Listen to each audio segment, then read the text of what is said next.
You're listening to the Patriot Nation Podcast.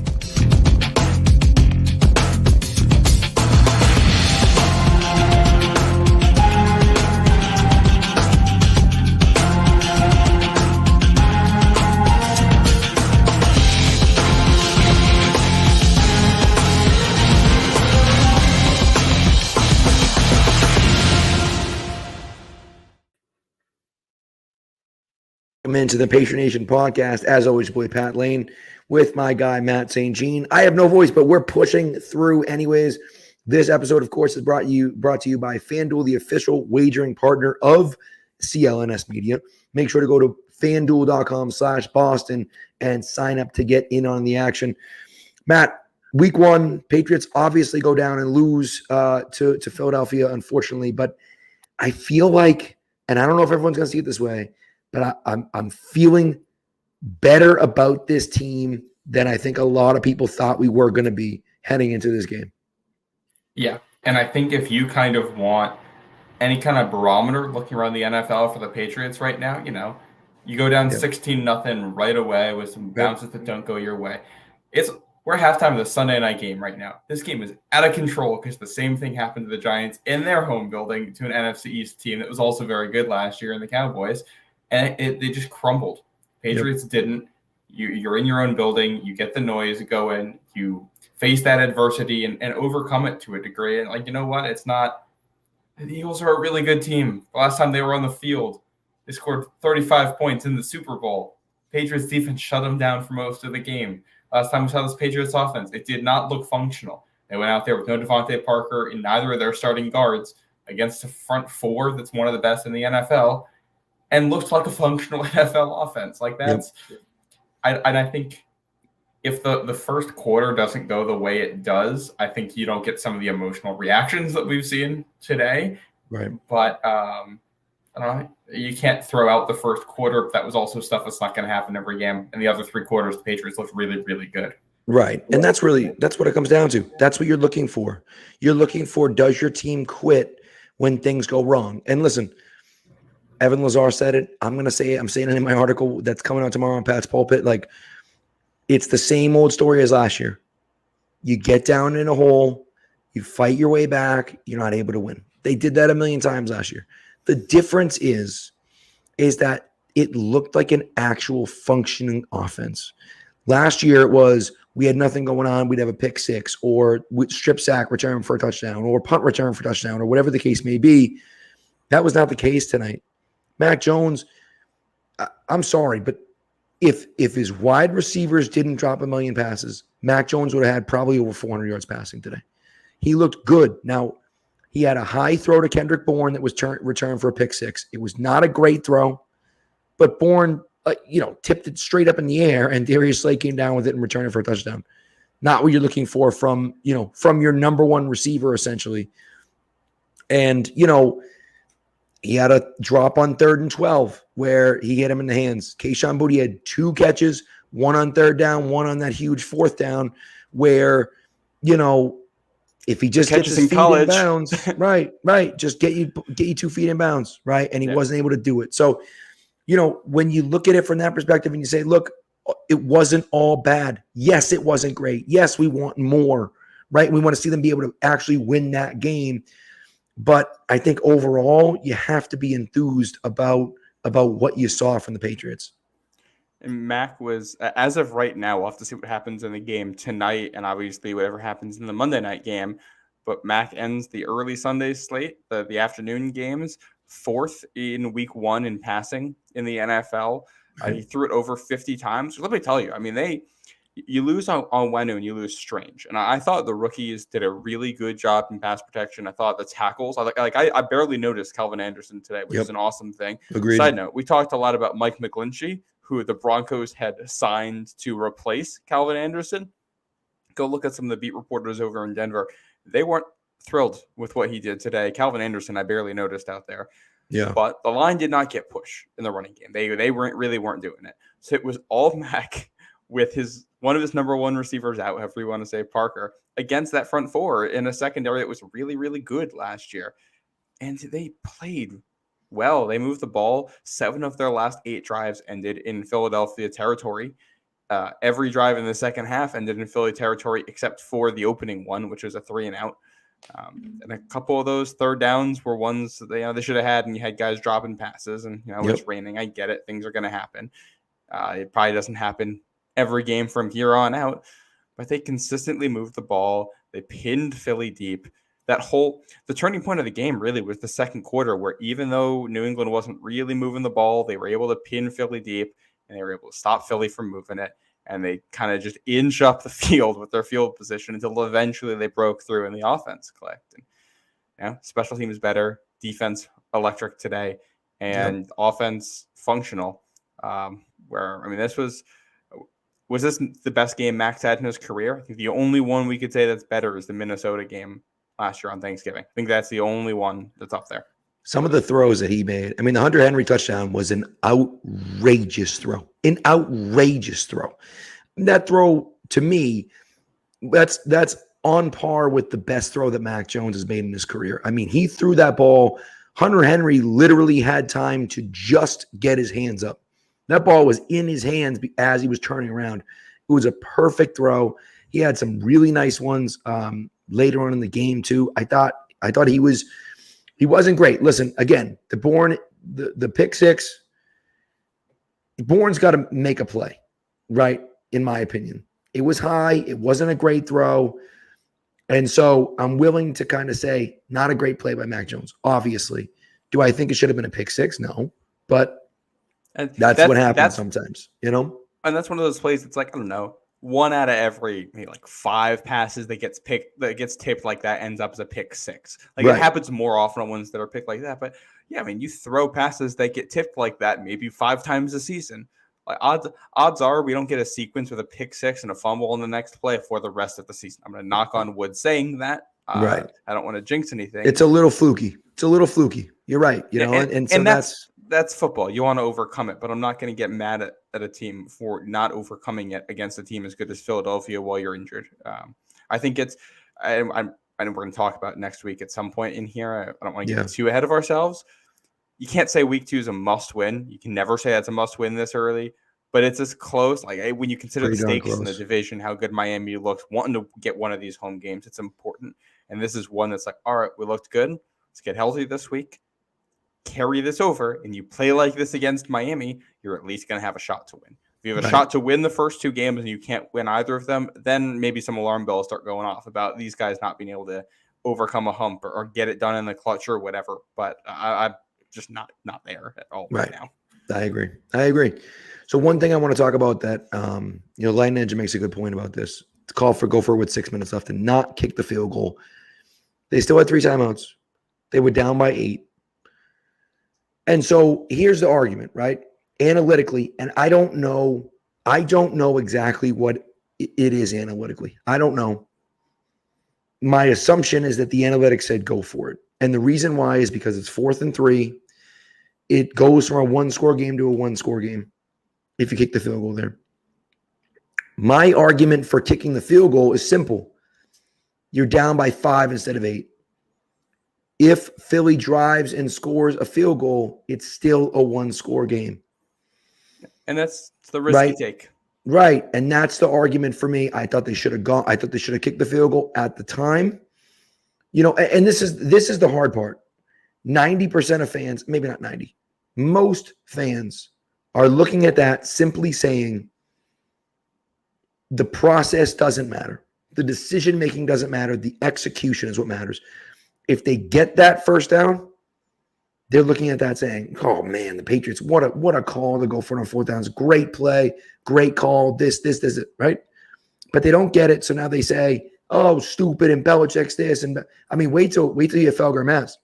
Is Belichick losing it? Does he not have it anymore? Is he an analytics guy now? They're going to go nuts over that. Yeah. But again, to me, it's the process. I understand what the analytics say. I don't care. I don't care what the analytics say. I would have kicked the field goal in that situation because you're down 5 and it gives you a chance to give up a field goal and still only be down by 1. See, my argument against that is that if you kick the field goal, you're down by a possession. Philly Right. starts the next drive at the 25-yard line, assuming there's a touchback. Right. You don't get it. You're down by a possession. Philly starts with the ball at the 18-yard line. Right. Starting in a worse spot, and I think Light Engine had mentioned in his comment, the defense was stellar, so, just take the points. I'd argue you should go the other way with it. The defense is playing as well as it was. You can risk it with the offense out there. You can take those risks because you got a nice parachute on the other side of things. And I think you see some complimentary football there too. They got the 4th and long before that. The offense is playing well. You show some confidence in your offensive guys, and things are clicking. Things are working. You got something on the Philly defense. You want to keep it going before they can adjust. You don't know what the next drives are going to look like. So you can do that with the confidence that your defense is going to get you the ball back with a chance to be in the game. And they did. Obviously, Philly went down and scored on the next drive, but they only scored 3, and New England went down and scored a touchdown right away and hung around. And Right. I don't think that ended up really making a difference at the end of this. So I think you were going to have to go for the touchdown at some point in there. And I do agree, but again, it will. If it plays out the exact same way, they kick a field goal, they're going to overtime at the end of the game, right? Instead, they don't, and maybe they could have not gotten necessarily because you need the 2-point conversion, and they came up 5 points short. So no, but what I'm saying is they wouldn't have gone for the 2-point conversion because they would have only had to go for 1. You see what I'm saying? Well, if they kick a field goal, so I guess field goal, you're still down 8. No, I guess you're right. You would have to get the 2. Yeah. You're right. And you are right that they should add offsetting penalties on that 2-point conversion. I thought the refs were kind of shitty today, but what are you gonna do? And I think the other thing too, we put this into the context of past seasons. You look at 2021, the Dallas game in overtime of that one. The Patriots received a lot of criticism for not going for it on a 4th down on that one. Yep. Go back to last year, Green Bay in overtime receiving the criticism. And I think the difference between those, in 2021, you got a rookie quarterback. You're going against an elite Cowboys defense. You just feel better with your defense out there at that point, and they were playing well. When it's 2022 and you got Bailey Zappi at Green Bay in his first start, you don't have any confidence that he's going to pick it up there. Today, especially in the second half, Patriots offense was moving the ball. Yeah.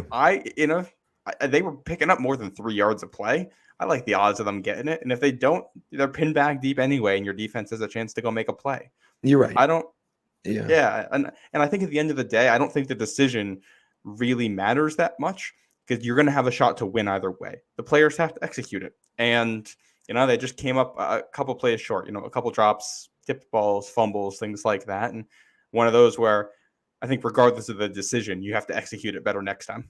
I agree. So someone's asking about mistrust in Ryland, and I don't believe that was the case. I don't believe that they mistrust Ryland. They traded Nick Folk. They did that for a reason. Now Nick Folk hit 4 field goals today for Tennessee. Wasn't able to do anything else, but nevertheless, to me, I think they trust Ryland enough that they would have given him that shot. My second question about that sequence is 2nd and 3rd down. They ran those stupid plays up the middle, which I thought. They just didn't. You're never going to pick up the first down on those plays. I thought they should have thrown it on 2nd and or 3rd down and tried to pick it up through the air on those plays. And they didn't. I think there were a couple times in there late in the game too where they just. They had to throw the ball so much down the stretch, and I think they thought, if we do a little run here or a little screen or whatever, we're going to catch the defense off guard and pick up a chunk play. And they did a couple times, but I think they went to that a couple times too many. And there were just a couple situations in there where now Philly was ready for it, and they stopped it, and just didn't work out the way you thought it was going to. I think they went to that 1 too many times, 2 too many times, and you'll have that more in your bag once Strange and Onwenu were back, which I'm going to assume is going to be next week. They are questionable this week. Yeah, you would think they'll be next back week. Yeah, I would expect them back for that. Yeah. So TJ is saying that the field goal, the game was over. That's not the case. If they had kicked the field goal there, then they're down by 5. Philly goes down and kick. Now, again, assuming that all happened the exact same way, they kick the field goal, they're down by 5. Philly kicks a field goal down the other end. Now they're down by 8. Well, the touchdown, that puts them down by 2. And so you have to get the 2-point conversion still. So, well, Yeah. and I guess in that exact same situation, you're right, because the Patriots would have been down by 1 or 2, depending on what they did, right? They probably would have been down. If you don't get the 2-point conversion, field goal. Now you would have only been down by 2. You could have kicked the field goal to win the game. But I will say that I think that the Eagles' drive would have looked significantly different if they were only up by 2 points, right? They were trying to kill the clock, and they said, if we pick up a first down, great. But if we don't, all we have to do is stop them from scoring a touchdown. And if they were only down by 2, they're not doing that. Too. Yeah, the defensive sequence is going to be called very differently too, and I think that's one of those, like, I don't know, you can play butterfly effect with it, and you can play hypothetical so many different ways.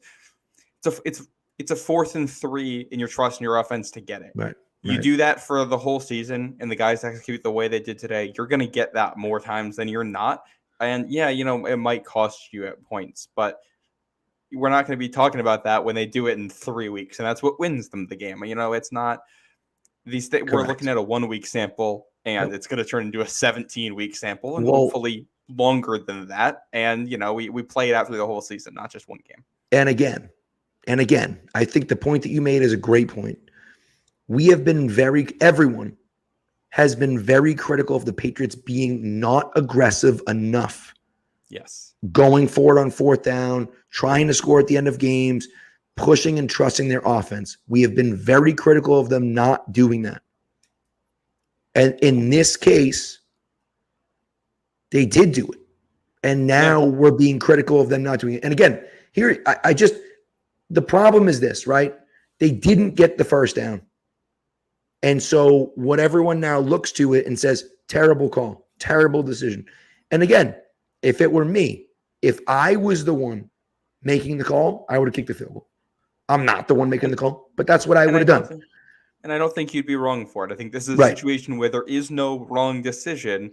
You just gotta, back up whatever you put out there, and they didn't today. And correct. I hope. And so I hope they continue to put the ball in Mac's hands in situations and give him the opportunities. Right. Because Right. And so that's the thing for me is that, in my opinion, we want them to be more aggressive offensively. That's what we want them to do. That's what we've been asking them to do. That's what we've been shouting for them to do. They're doing that. That's what they're doing, which is great. Yeah. I think that's a great thing moving forward. Now, again, will they maybe take the points next time? Maybe they will. Maybe they will. I don't know. Right? But you're put in a difficult situation. I thought that they played extremely well today offensively. I know that there were some bad plays. But for the most part, and you mentioned the 2 rookies. I mean, you're talking about, Tony, like the 2 of them both went head-to-head against Fletcher Cox and Jalen Carter. And they were winning pretty consistently. Now, they couldn't get a ton of movement to run the ball. Philly's a very good defense. So they didn't get a ton of push to run the ball. But I thought the pass blocking was so much better than what people expected. Especially when those guys were questionable. You didn't know for sure if those guys were going to do it. City Soap has been playing tackle his whole career. Now that's just this summer. He hasn't even repped at guard. He's been playing tackle. Yeah. Did you see what David Andrews said after the game? No. Somebody asked him, they're like, hey, like, I know we've all watched City Soap been at tackle this entire summer, and then he was at guard today. Like, did he get any experience at guard? And Andrews is basically like, we don't have any secret practices. You saw what we saw. Right. So it basically sounds like City So got essentially his first reps at guard for the Patriots in a week 1 matchup against the defending NFC champs with the second best front 4, I would say, in the NFL behind San Francisco. Yeah. Something like that.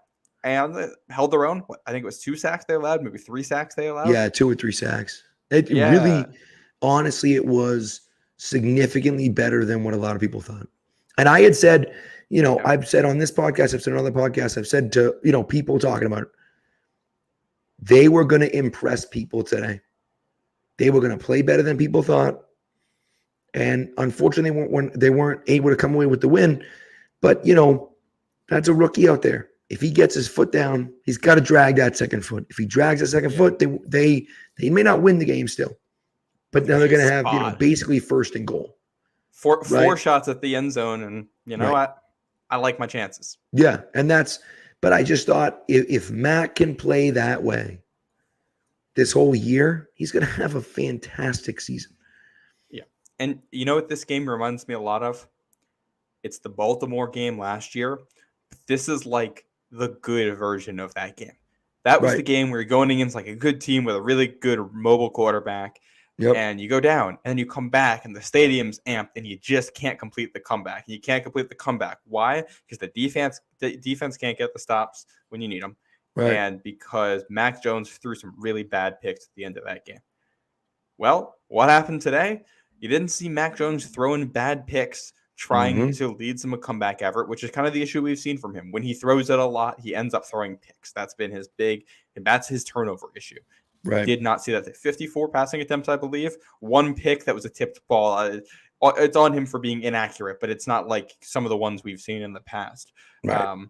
And the flip side, the defense really did shut them down. 5 straight 3-and-outs in the middle of the game. Yeah, they did allow that field goal at one point in the second half to kind of push it a little bit, but like that was it. Christian Gonzalez getting a 4th down breakup on, I believe that was AJ Brown on a slant to get the ball back. Like that's some really good stuff that they were doing. So it's that game, but without all the negative side effects. The defense looks better. The offense looks more in sync. You don't come away with an injured quarterback, which is nice. And yeah, I feel a lot more optimistic about it. Got to turn these into wins at some point. I'm not going to, you want to see wins, but you're not going to win every game. The 2016 Pats, one of the better teams out there, lost at home to Seattle. Like that happened in a close game at home. And the defense had some bad moments and the offense couldn't convert in that one. It happens with the best Patriots team. And this is not the best Patriots team. So I'm not going to get upset about a 5-point home loss when you were, what, it was a 4-point spread, 3.5-point spread. I think it ended at 4. I think it ended up being 4, but look, played this as expected. It's just, I thought overall, I thought they played well. Yeah. Right. And so again, KJ is, all over Mac Jones. Look, I know people are going to blame this game on Mac. I know they're going to, because that's what's going to happen. I know. They're wrong. You're wrong. If you're blaming Mac Jones for this game, just flat out, you're wrong. I don't like that's just that at all. That's a fact. He was good. He was good. That's it. The touchdown pass to Hunter Henry was an absolute dime. He threw some really, really nice passes. Look, if Bourne catches that 3rd and 12, they might win the game anyways. And we're not even talking about, we're not even sitting here talking about the 4th down decision. Yeah. Exactly. So one that I keep coming back to is I think the third drive, like Juju dropping that pass on 3rd down that would have given them a conversion too, and let you get into a rhythm earlier in the game, things like that. Like he was, I think this is probably the 2nd best game that we have seen from Mac Jones when you consider the context of how good the opponent is and the stats that he put up. And I pulled some stats on Philly's defense too. Yeah. So Mac had this is Mac's only game in his career with over 300 yards and 3 touchdowns. Philly allowed that once all of last season to have a 300-yard passer and 3 touchdowns. And that was Dak Prescott in a Christmas Eve game where Jalen Hurts didn't play, and I think they had the 1 seed locked up, and they were like only kind of taking it seriously. Yeah, Philly's defense is really, really good. Mac Jones was really good. Like they had him confused. Forget about Mac Jones for a second. Bill O'Brien was in his bag today. He dialed some stuff up. He had guys confused. One of the things I noticed, on the first 4 or 5 offensive snaps of the game, every skill player saw the field. Every single one of them. All 3 running backs, all 4 receivers active today, all 3 tight ends. All of them saw the field right off the bat.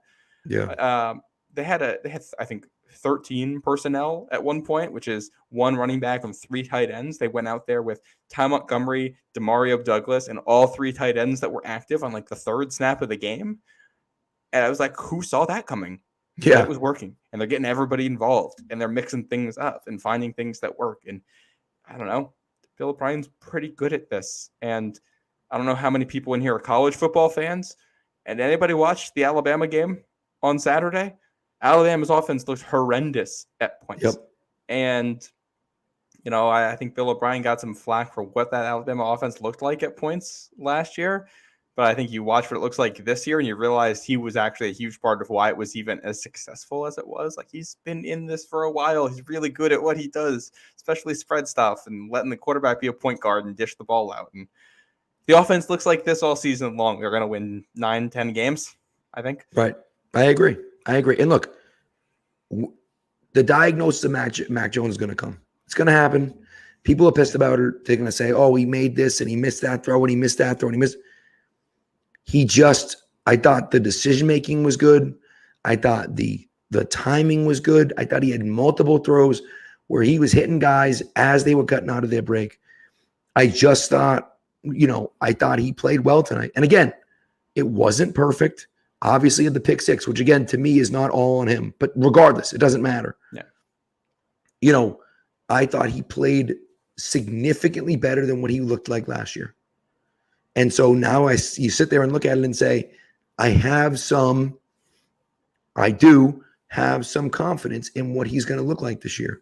I thought, and they're talking about zip on. I mean, look, it's the same old story with people that hate on Mac.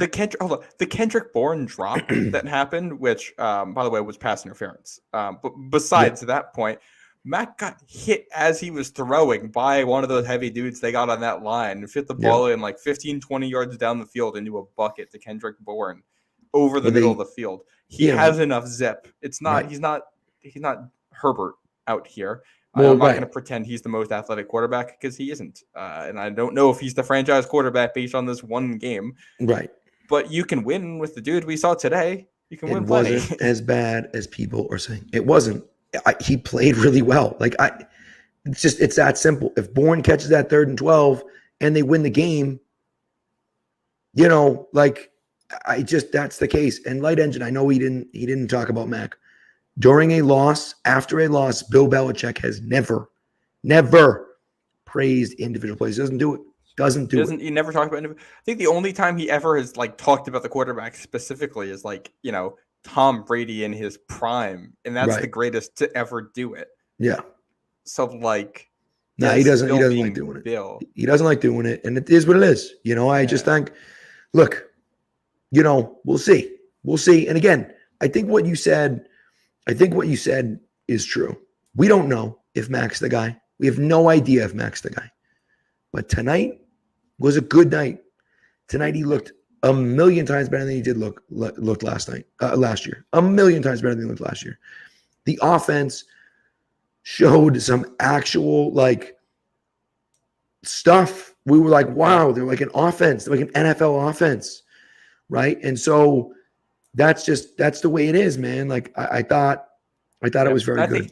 I think he could be better. I think 100%. what you saw from him tonight is it's not what you want the floor to be because every quarterback's going to have off nights, but I do think this is the kind of floor you want to see from him consistent. Well, he'll have 2 or 3 games worse than it in a season, where defenses confuse him or it's just not seeing things, not hitting things. Brady had those. Every quarterback has those. But if he can, you can count on him hitting what's called for, like he did tonight, reading it, running the offense pre-snap. You do all that, you're going to be in every game. And I know we got to talk about the defense at some point. Maybe we'll do that after we run our promo here in a sec. Yes. I'll segue us. But, Mac plays like this and the defense plays like it did tonight. The Patriots are going to have a chance in every single game that they play this season. There's just no ifs, ands, or buts about it. They're going to be in every game. Agreed. I agree. So, all right, we are going to get to the defense. We got a quick ad first, and then we will be back. Get ready for the NFL season with incredible offers from FanDuel, America's #1 sportsbook. Right now, new customers can bet $5 and get $200 in bonus bets guaranteed. Plus, all customers who bet $5 will get $100 off NFL Sunday Ticket from YouTube and YouTube TV. Now is the best time to join FanDuel. The app is easy to use, and you can bet on everything from spreads to player props and more. Go visit FanDuel.com/Boston and kick off the NFL season with an offer you don't want to miss. FanDuel, official partner of the NFL.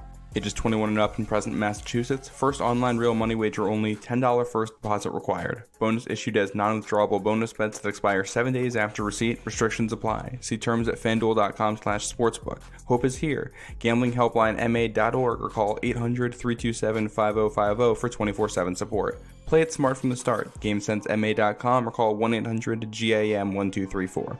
NFL Sunday ticket offer ends 9/18/23. No refunds. Terms and embargoes apply. $100 off NFL Sunday ticket, not YouTube TV. YouTube TV base plan required to watch YouTube TV.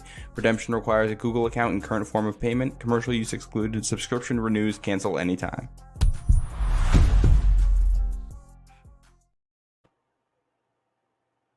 All right, so let's get to the defense. Before we do that, though, before we get to the defense, I just want to say the two moves that the Patriots made and didn't make, Juju Smith-Schuster over Jacoby Myers, and then not signing DeAndre Hopkins.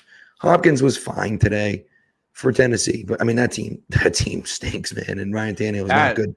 Man, I had that Tennessee New Orleans game on in like the background while I was doing stuff earlier, and that was just atrocious. Yeah, it's just an absolutely terrible. If that's the Saints team that comes into Foxborough next month, the Patriots should win that. Agreed. By 10 points. Yep, agreed. So that's the other part. That's the other part about for me. And then the Juju versus Jacoby Myers. Let's see. It's 1 week. Juju had a drop. Should have caught a pass on the third down. It was a little bit low, I guess, but it should have been caught for a first down, and he dropped it. And he didn't do a ton today. He looked okay at times. But I just think that I think it's close, man. I know Myers caught 2 touchdowns today. I get it. Myers he's got also hurt today, by the way. And he got hurt, right? But yeah, he's I hope also he's doing okay. Yeah, I know. He's also in the offense that he's been running his whole career. So he's already familiar with it, right? And so obviously different quarterback, but Jimmy G, did they ever overlap? I think they overlapped for 1 year, right? Jimmy G got traded in 2019, I think. I think it was 2018. He did. That might have been 2017. Well, whatever, it doesn't matter. So they probably didn't overlap. But either way, I just thought, for me personally, I don't mind the move. Yes, okay, Myers or whatever, but I thought that was fine. So, all right, on to the defense. Yeah. Oh, can I add one last thing here? Because we talked about the fourth down decision, and we kind of talked about like analytics or whatever. So, and I hadn't seen this until right now. Doug Kai tweeted it out. Awesome guy. The fourth down bot, the analytics said take the field goal. So I think that tells you this isn't an analytics thing. It's not. Analytics isn't be aggressive all the time. It's just telling you which way to go. And it was not a huge win probability thing. It was close. And I think what that tells you as a coach is you can do either. I think that's basically what the thing is telling you is trust you can win this game either way. Go with where you're going to trust your players. Right. Trust those players. Yeah. It's a good point. And again, I'm not, the 4th and 2 play is the play that everyone comes back to, right? And that's years ago at this point. But that was a situation where Belichick said, and he said to his team, I will always trust you guys to make the play. I'm out here. I believe in you. I believe that you can make the play. And honestly, I like the fact that he feels that way. Him going for it on 4th down there tells me he has a lot of confidence in his offense, which has not been the case.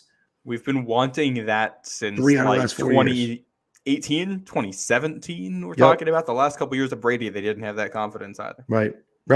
So I think that I was happy to see that. I don't agree with the call. I wish they would have kicked the field goal. But I think if you're talking about would you prefer the Patriots to be aggressive or not aggressive on offense? I'd prefer them be aggressive. And so, again, obviously it didn't work out today, but I do prefer them be aggressive. Now, not Chargers aggressive, but I do prefer them to be aggressive. So, and Murph does say, by the way, 2017 was when Jimmy G was traded. So, anyways, all right, defensively, obviously they played great defensively. They give up the pick six. They had the quick change with the Zeke fumble.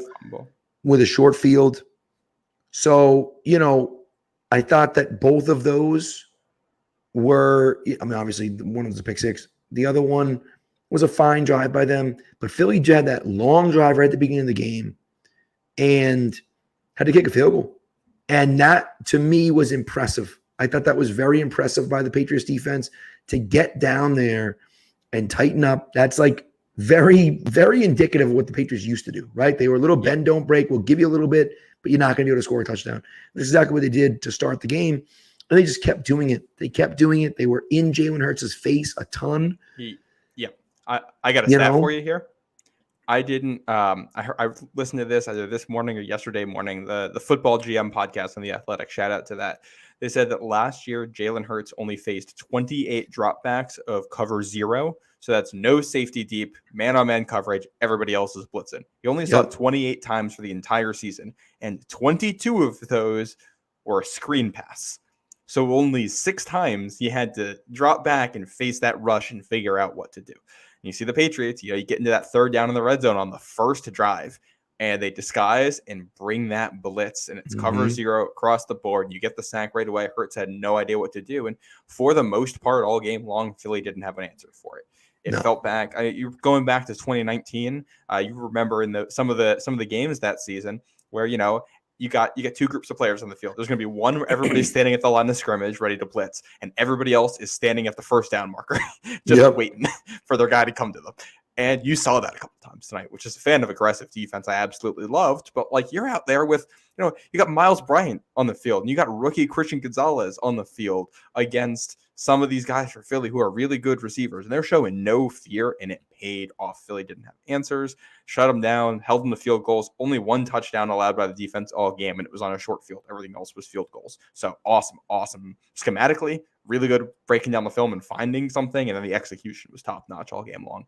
Right, 100%. And that's, the play you mentioned, Duggar late blitz, and he confused the right guard and the right tackle, and they both blocked him, which left Judon wide open, and he was right in Hurts' lap immediately. And Hurts is like, well, I got to just take the sack. What am I going to do? And so those are the types of plays that if they keep making those, this defense is going to be a lot of fun. And then you mentioned Christian Gonzalez, and he was fine for most of the game.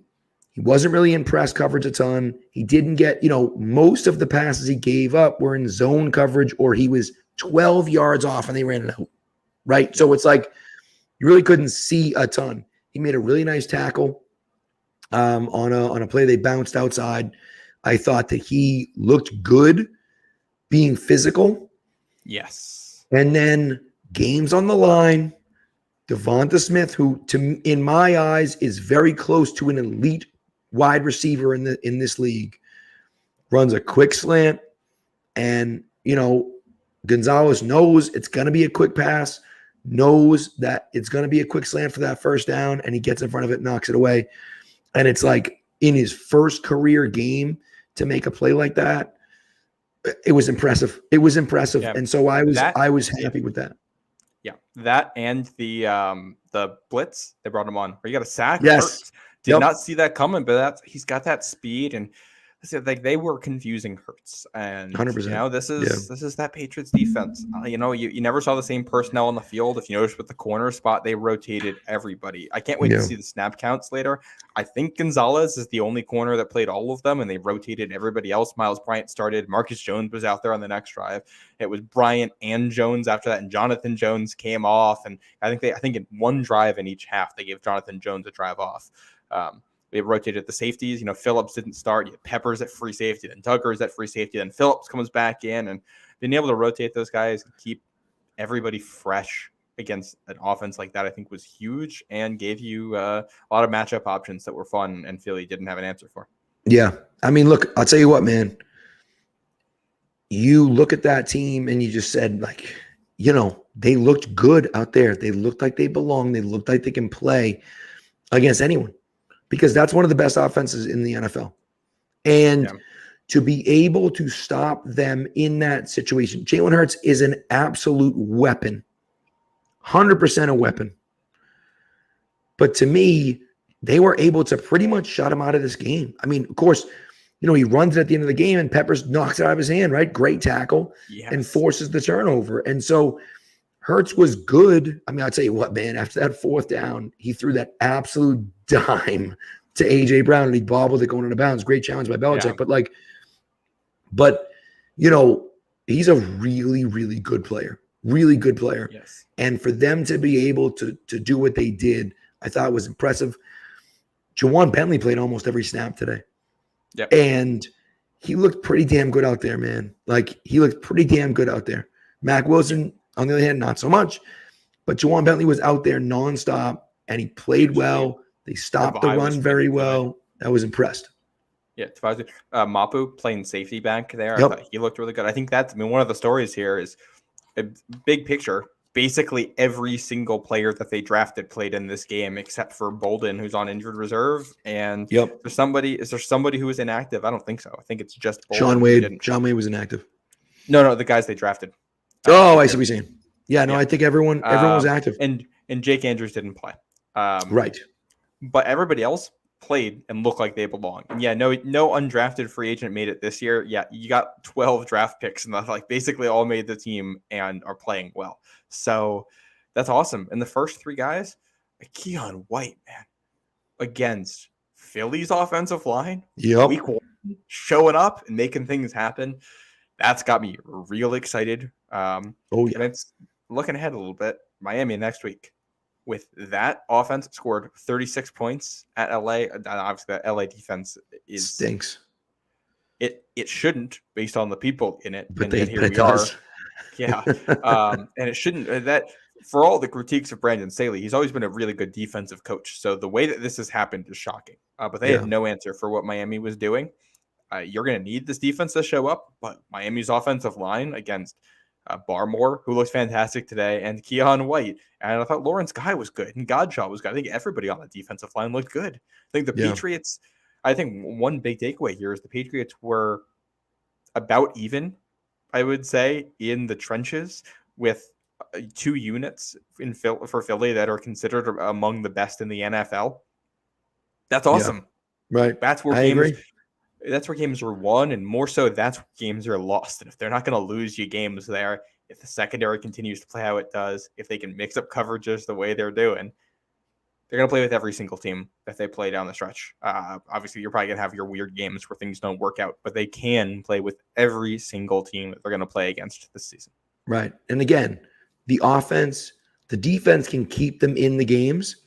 The offense is going to have to win the games, right? And at a certain point, you're going to be asking them to win the games, not just get close to winning games, but actually win the games.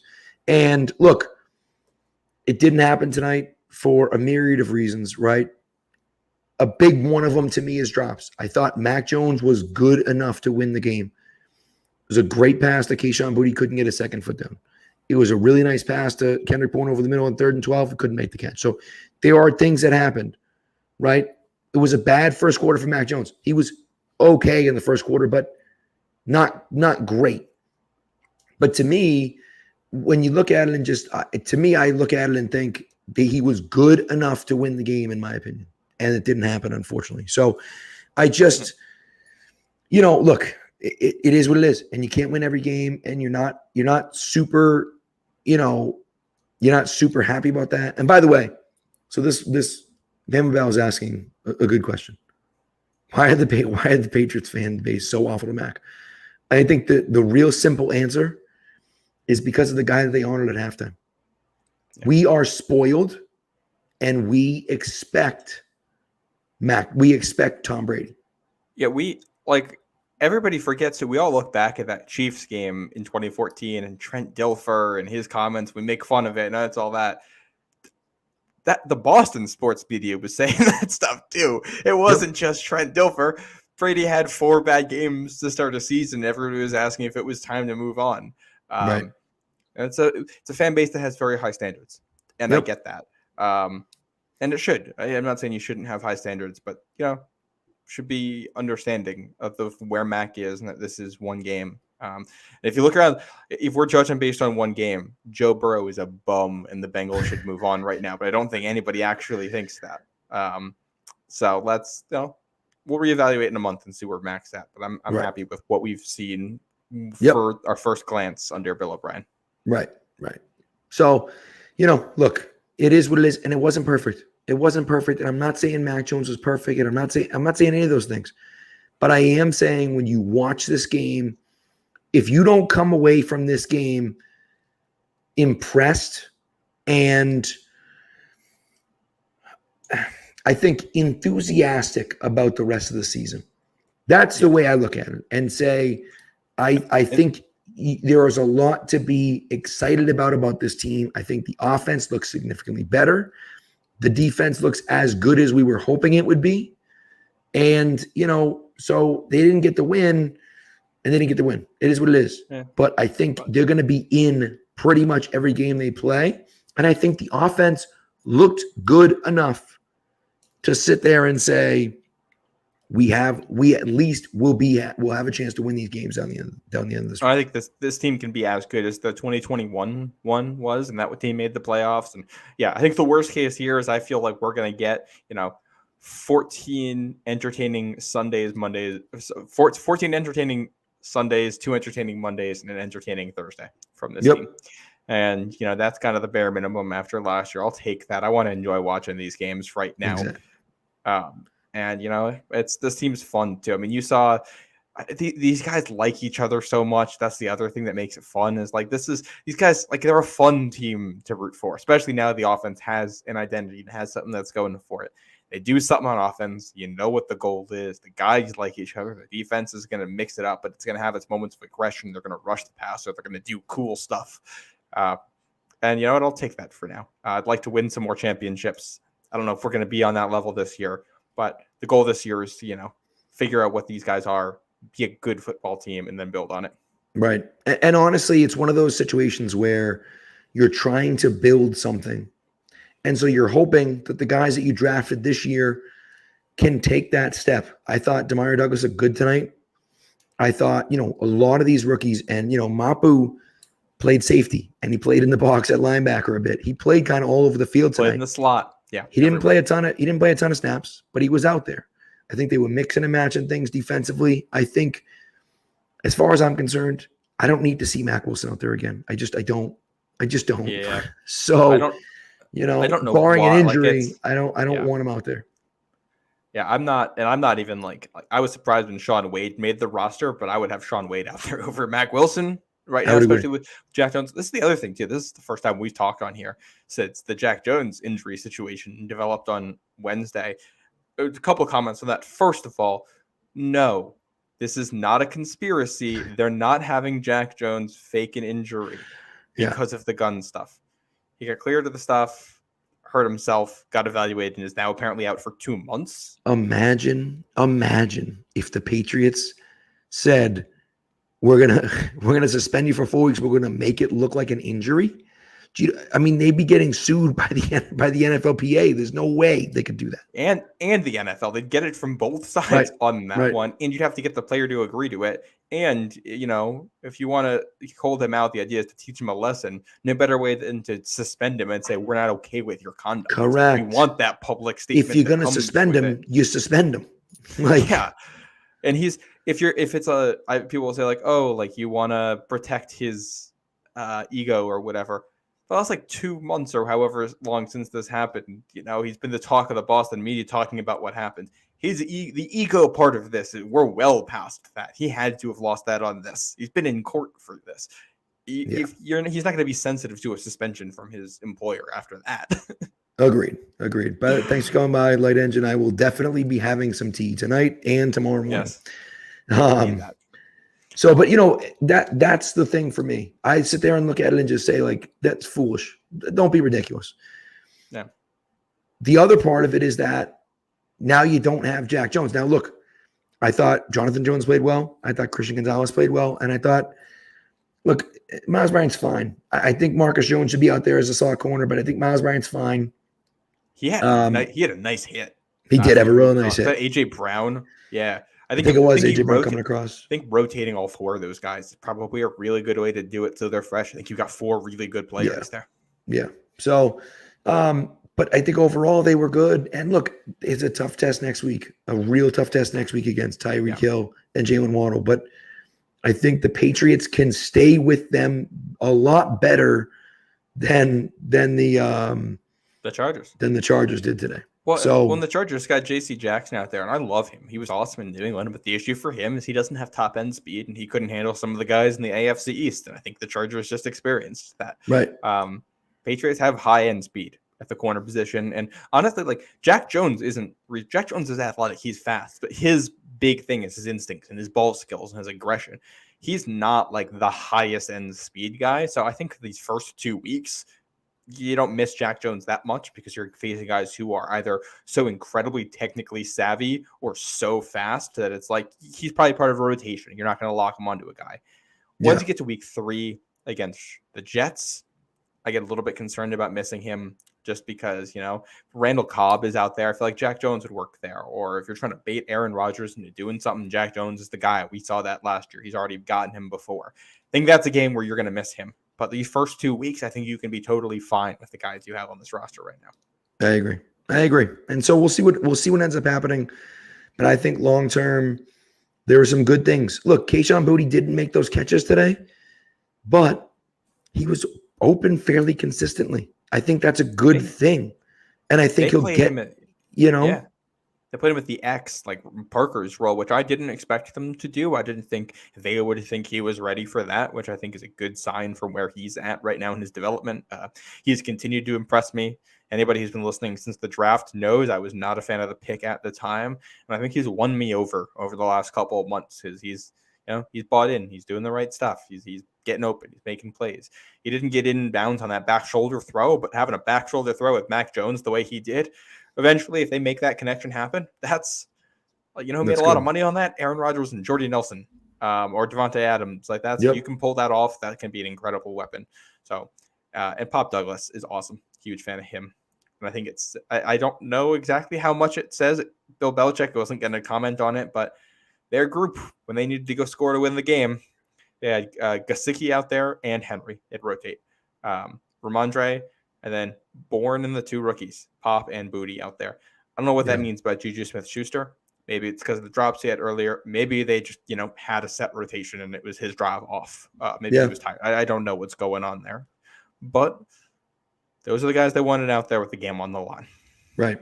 And that's a good thing. I think that's a good thing, right? You talk about 2 rookies that were drafted in the 6th round that had an impact in week 1. And again, Boutte didn't come down with those catches, but he was there, and maybe someone else would have. I don't know, right? Like maybe that's whatever, but it's it is what it is. And I think that moving forward, there's good things.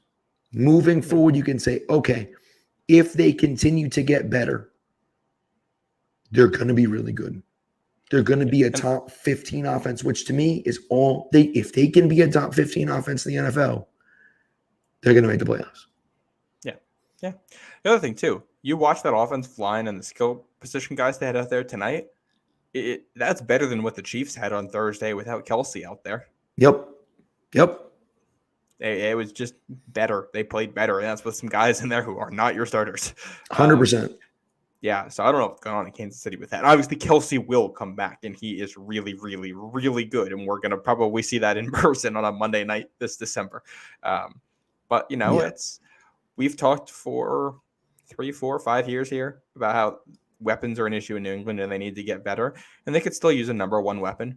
I don't think weapons are the big issue right now. I think you probably just need 1 extra guy on offense somewhere.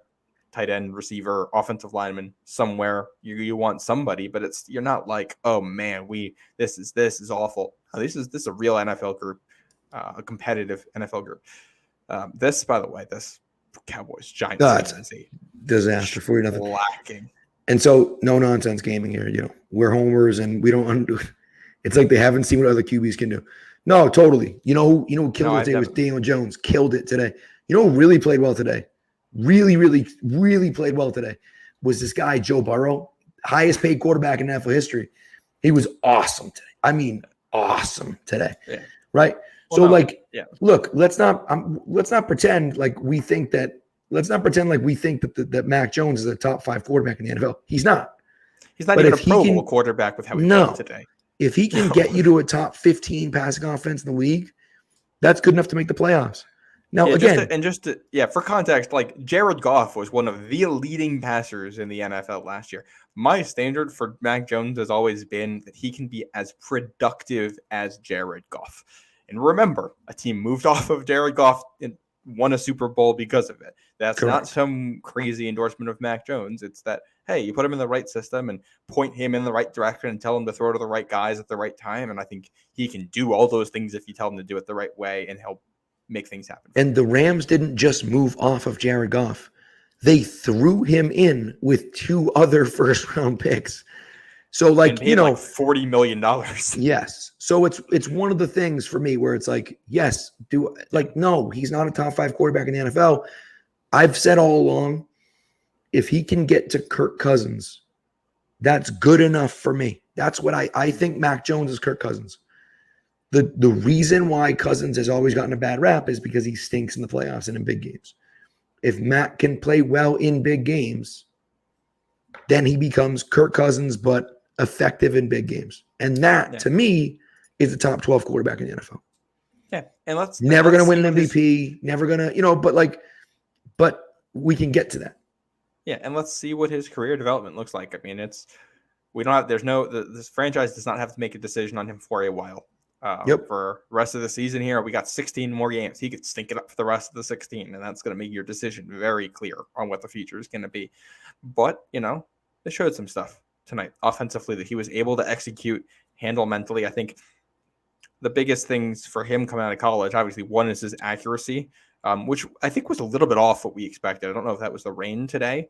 That great catch Hunter Henry made on 4th down was also a little bit inaccurate. I think Henry got hit, and maybe that's messed up the timing in that. But his accuracy for the most part has been really good in the NFL, and it was the mental side. And his mental side was very good as a rookie. I think it hit a ceiling as a rookie, but it was very good. And then last year it was just non-existent.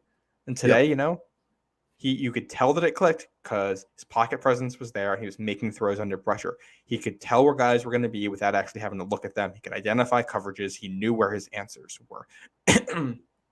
That's the ground floor for being a guy you can have as your quarterback for a long time. I don't even know that's a franchise guy, but that's like guy you can have start multiple seasons for you. Right. Correct. All right, let's keep that up. Let's do that week over week and build on it.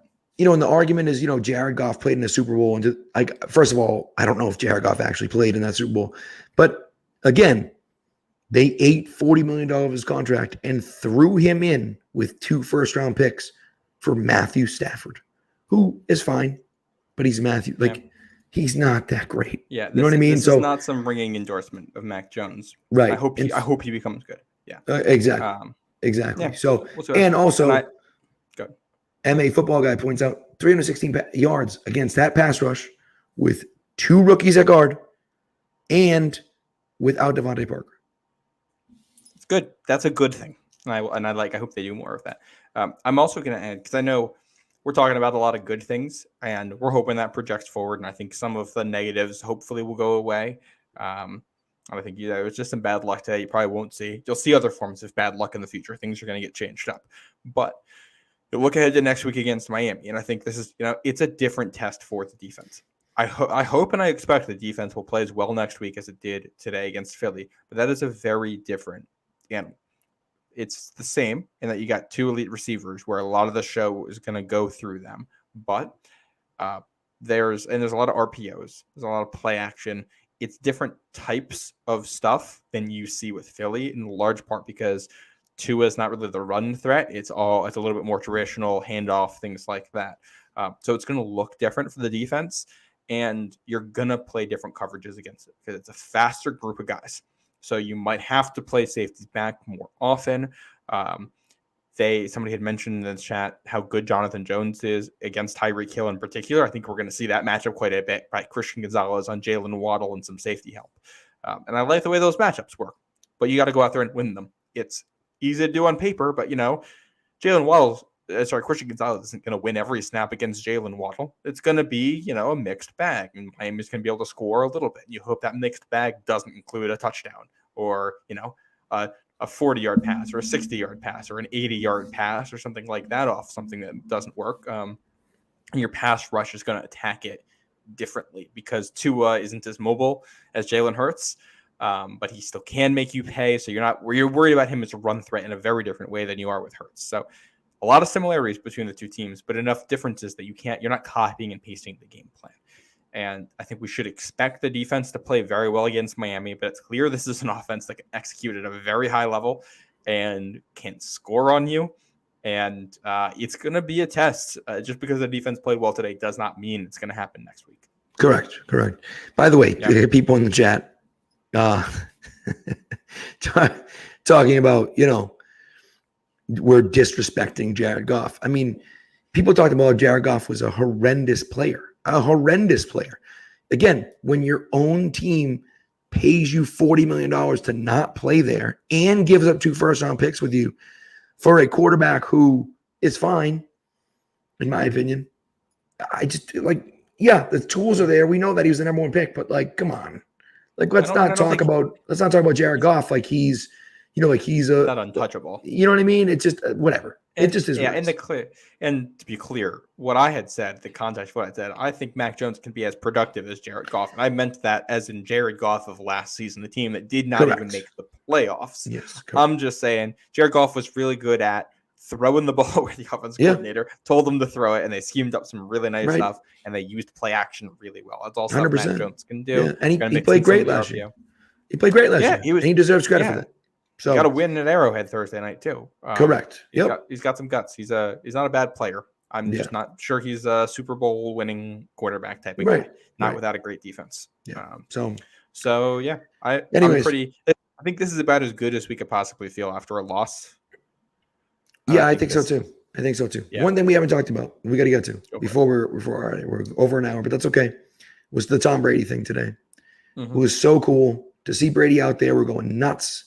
I thought it was fantastic. He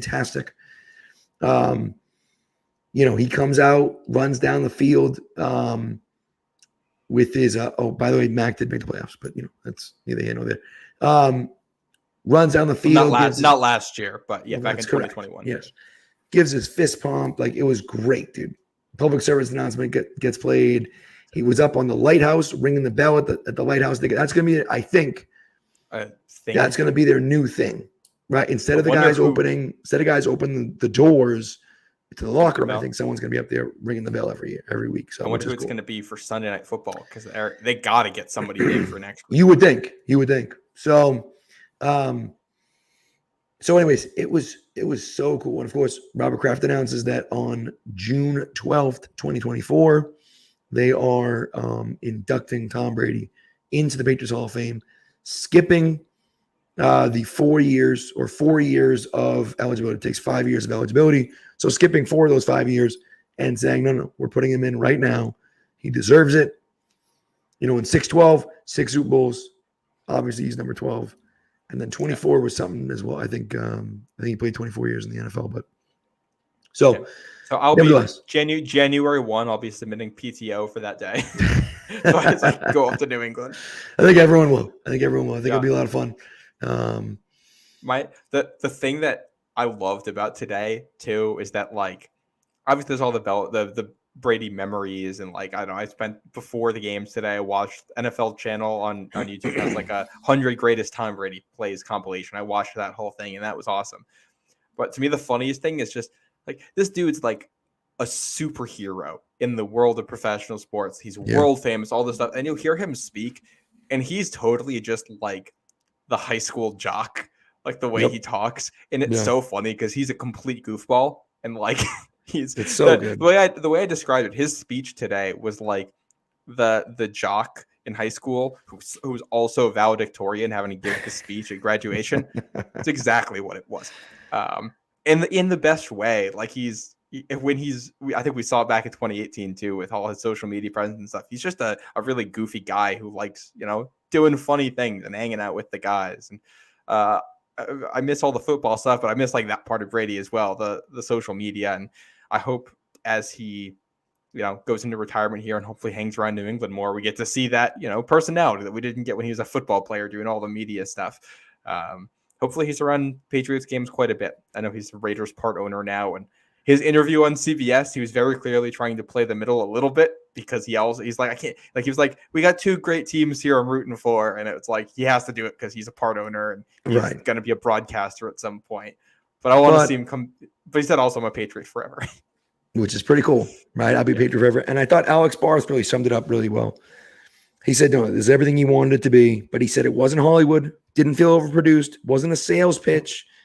There was nothing artificial.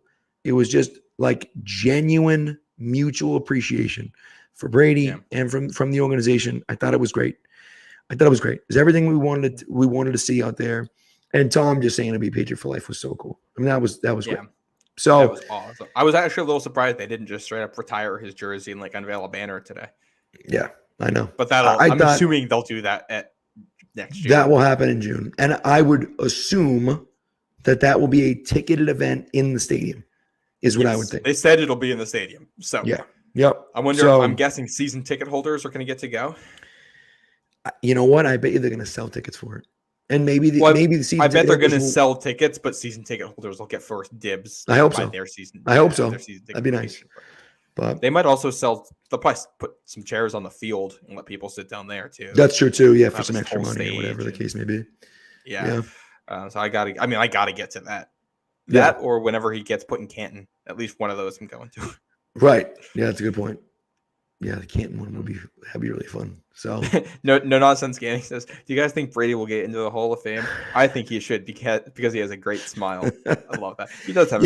I was a little on the fence before the smile, and then I think he's right. You see those pearly whites, and you can't have him say no. So it's Anyways, yeah. All right, let's get out of here. We've been here for over an hour. Oh, you want to do a trivia? Note before we get to that. Yes, I'll do a quick note.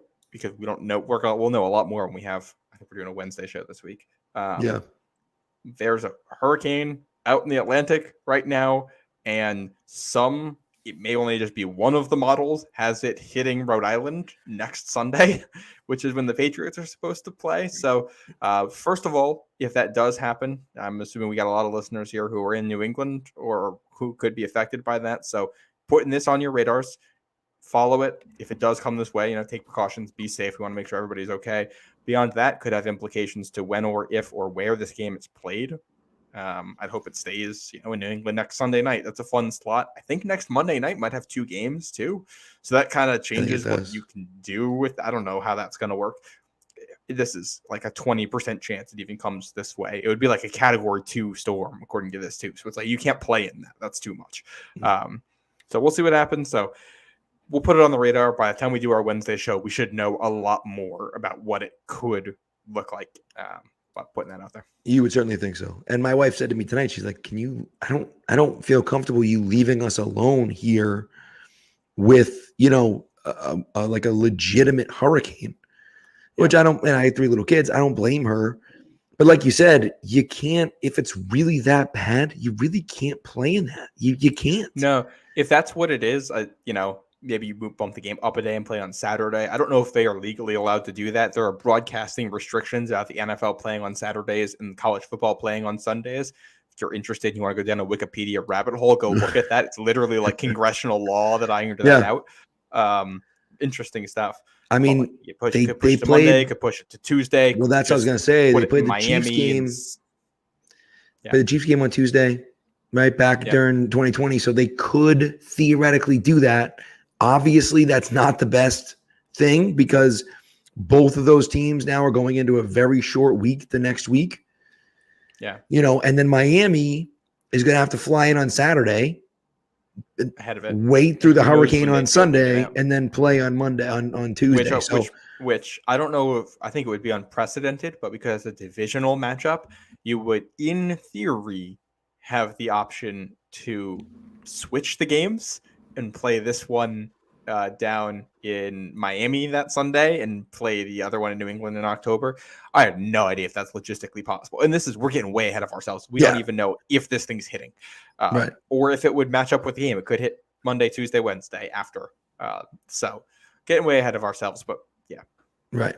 So, anyways, so that's just. But I think it is a good thing to take a look at.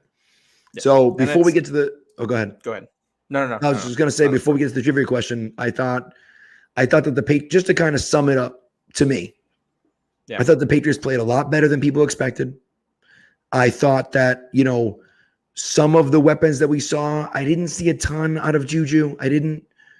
He looked okay, but I didn't see a ton out of him. But I was extremely impressed with the way Gesicki looked. I thought he played very well.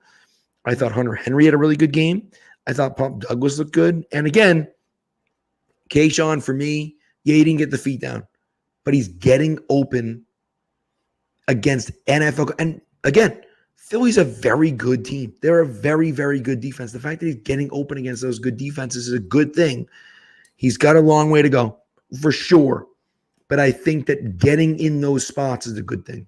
And so, it would have been really nice to get this win. Getting this win would have been fantastic, especially in people putting on the chat. It's a tough schedule. It is. It's not easy. They don't get, the games don't get much easier after this one. So having the opportunity to win at the end of the game and not being able to pull it off hurts. But I thought that, overall, with all things considered, I was impressed with the way they played. And I think that you can look at this game and say there are good things in the Patriots' future. Yeah, fully agreed there. I see people throwing out, first 4 games, what their record could be. So first 4 games versus Philly, obviously lost in that one, against Miami. Next Sunday at the Jets. After that, and I believe at Dallas. After that, that's how it lines up. How many wins do they need in that stretch for you to feel good? It's got to be at least 2. You can't start 1-3. It's got to be at least 2 wins for me to feel really good about this team. Or, I guess theoretically they go 1-3, but, some fluky thing happens in one of those games or in 2 of those games.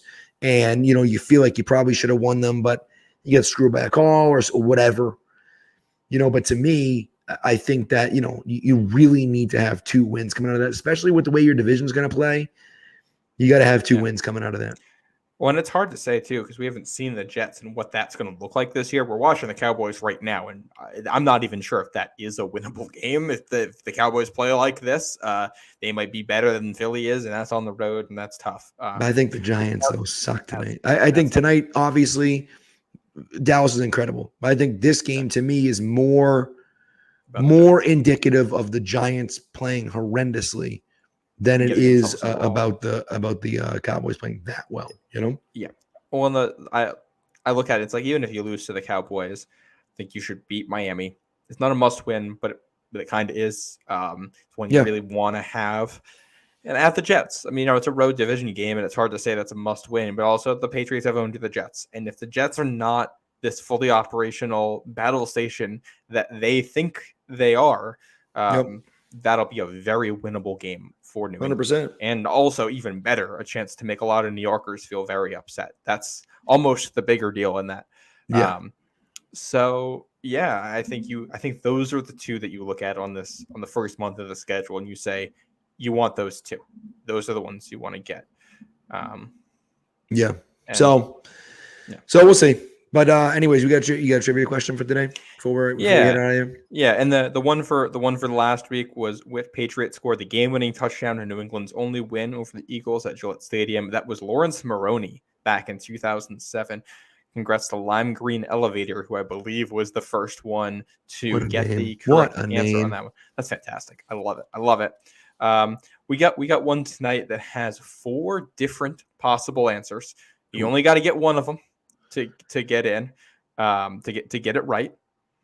But no, in the spirit of Jabril Peppers here, forced that fumble on Jalen Hurts today. 4 Patriots have forced 5 fumbles in a season with the team. That's the franchise record there. Okay. So 4 different guys have done it. Name one of them. Oh, I'm pretty sure I know one right off the bat. Pretty sure. Yeah. And one of the things I thought was really interesting about this is that 2 of these guys did it in the same season.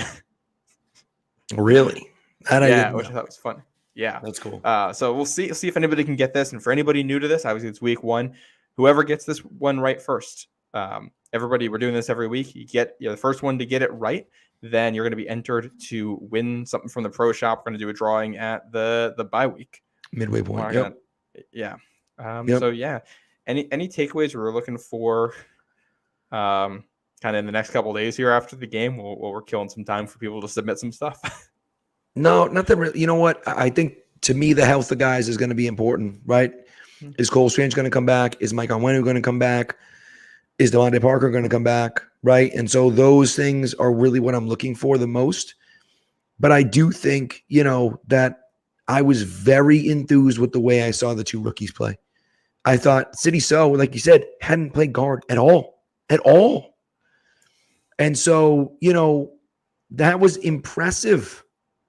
Right? That was very impressive. So to me, he played well. I thought that Mafi played extremely well. And again, they had moments where they got smoked. Those things happen, right? Especially against a team like that. But for the most part, they played really well. Now, would I have liked to have seen them actually be able to have a running game? For sure. Yeah, but that hopefully will get better over time. So yeah.